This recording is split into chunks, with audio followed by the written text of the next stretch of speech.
Hi guys, എന്നെ അറിയണ കുറച്ച് പേര് എന്നോട് ചോദിക്കാറുണ്ട് എന്തിനാണ് ഈ ഹായ് ഗൈസ് പറഞ്ഞ് സ്റ്റാർട്ട് ചെയ്യണേന്നുള്ളത്. അതെനിക്കും അറിയില്ല. ആ ഹായ് ഗൈസ് പറഞ്ഞാലാണ് ബാക്കി പറയാനുള്ളൊരു പഞ്ച് കിട്ടുള്ളൂ, അതുകൊണ്ടാണ്.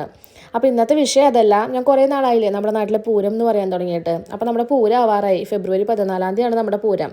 അപ്പോൾ അതിന് മുന്നേ വീടൊന്ന് ഡീപ്പ് ക്ലീൻ ചെയ്യാന്നുള്ളത് എല്ലാ വർഷവും പതിവാണ്.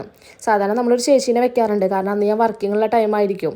ഇപ്പം ഞാൻ വീട്ടിലുള്ളതുകൊണ്ട് തന്നെ ഒരു 3-4 ദിവസമായിട്ട് പതുക്കെ കുറച്ച് ചെയ്യാമെന്ന് വിചാരിച്ചിട്ടാണ്. പിന്നെ അമ്മ അധികം ചെയ്യലില്ല. അപ്പം ഞാൻ എല്ലാം കൂടി ഒറ്റയ്ക്ക് ചെയ്യണ കാരണം അമ്മ ഒന്ന് ഹെൽപ്പ് ചെയ്യാൻ വന്നതാണ്.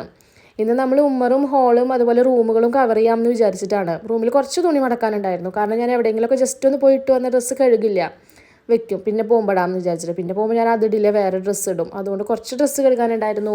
പിന്നെ ബെഡ്ഷീറ്റൊക്കെ ഒന്ന് എടുത്ത് മാറ്റിയിട്ട് ഞാൻ ജസ്റ്റ് ഒന്ന് എല്ലാ സ്ഥലവും മാറാല തട്ടുകയാണ്. അധികം പൊടിയൊന്നും ഇല്ല, എന്നാലും നമ്മുടെ വീടിൻ്റെ ബാക്കിൽ പാടായതുകൊണ്ട് കൊയ്ത്ത് കഴിഞ്ഞതുകൊണ്ട് കുറച്ചധികം പൊടി വന്നിട്ടുണ്ട് ഉള്ളിലേക്ക്. അതുപോലെ തന്നെ നമ്മുടെ ഫാനിൻ്റെ മുകളിലും കുറച്ചധികം പൊടി ഉണ്ടായിരുന്നു. പിന്നെ എനിക്കിങ്ങനെ എന്തിൻ്റെങ്കിലുമൊക്കെ മുകളിൽ വലിഞ്ഞു കയറി പണിയെടുക്കാൻ ഭയങ്കര ഇഷ്ടമാണ്.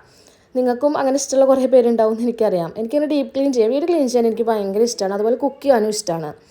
അങ്ങനെ ഇത് ഞാൻ ഇത്ര ഫാസ്റ്റായിട്ട് നിങ്ങൾക്ക് ബോറടിക്കേണ്ടെന്ന് വിചാരിച്ച് ഇട്ടു എന്നേ ഉള്ളൂ. ഞാൻ ഏകദേശം ഒരു 10 മണി മുതൽ 3-3:30 വരെ എടുത്തിട്ടാണ് ഇത്രയും ഭാഗം ക്ലീൻ ചെയ്ത് എത്തിയിട്ടുള്ളത്. കാരണം ഇന്ന് ഇക്കുവിന് ക്ലാസ്സിലെ ദിവസമായതുകൊണ്ട് തന്നെ അവൻ ക്ലാസ്സിന് പോയി.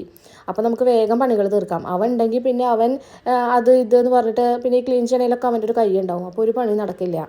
ഈ ഒരു ഫ്രെയിം എന്ന് പറയുന്നത് എനിക്ക് ഭയങ്കര ഇഷ്ടമുള്ളൊരു വോളാണ്. ഞാൻ എൻ്റെ ലൈഫിലെ കുറേ കാര്യങ്ങൾ ഞാൻ ഇതിൽ ഫ്രെയിമാക്കി വെച്ചിട്ടുണ്ട്. ഇതൊക്കെ വളഞ്ഞിരിക്കുന്നത് നിങ്ങൾ നോക്കണ്ട, അത് ഇക്കു തട്ടിയിരുന്നതാണ്.